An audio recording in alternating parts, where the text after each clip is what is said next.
দামি সম্পদটাকে বিদ্যালয়ে পাঠিয়েছে। সবার ক্ষেত্রে নিজের সন্তান সবচেয়ে দামি।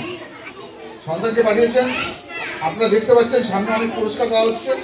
পুরস্কারগুলো দেওয়া হচ্ছে সারা বছর যারা পড়াশোনা করে প্রথম দ্বিতীয় তৃতীয় হয়েছে তাদের হাতে পুরস্কার তুলে দেওয়া হবে। তার মানে কিন্তু যারা চতুর্থ হয়েছে, যারা পঞ্চম হয়েছে বা একদম শেষে আছে, তারা কিন্তু পিছিয়ে যায়নি। তাদের সামনে প্রাইজগুলো দেওয়ার অর্থ হচ্ছে যাতে আগামী দিনে তাদের মধ্যে একটা প্রতিযোগিতামূলক মনোভাব তৈরি হয় যে আগামী দিনে এই পুরস্কারটা মঞ্চে এসে আমাদের নিতে হবে। আপনারা বুঝতে পারছেন গতবারের তুলনায় আমরা এবার কিছুটা ইমপ্রুভ করেছি, আমাদের ব্যবস্থাপনায় সব কিছু করেছি। আগামী বছর আমরা এই মাঠ ঘরে প্রোগ্রাম করব। পাশাপাশি আমরা যে মূল্যায়ন, আমরা যে ছাত্রদের মূল্যায়ন করছি, সাথে সাথে আমরা কিন্তু টিচারদেরও একটা মূল্যায়ন করছি। টিচারদেরও মূল্যায়ন করছি, ছাত্রদেরও মূল্যায়ন করছি।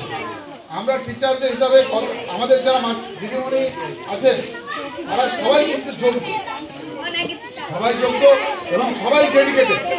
কিন্তু তার মধ্যেও একটু তারতম্য থাকে। সেই তারতম্য হিসাবে আমরা এই বছর বেস্ট টিচার অ্যাওয়ার্ড করে দেবো আমাদের স্কুলের ম্যাম পূজা রামের হাতে।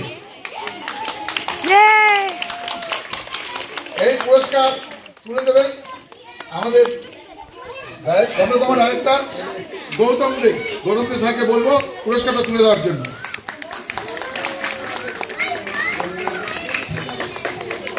প্রতি বছর একজন করে শিক্ষককে দেওয়া হবে, এই পুরস্কার তুলে দেওয়া হবে।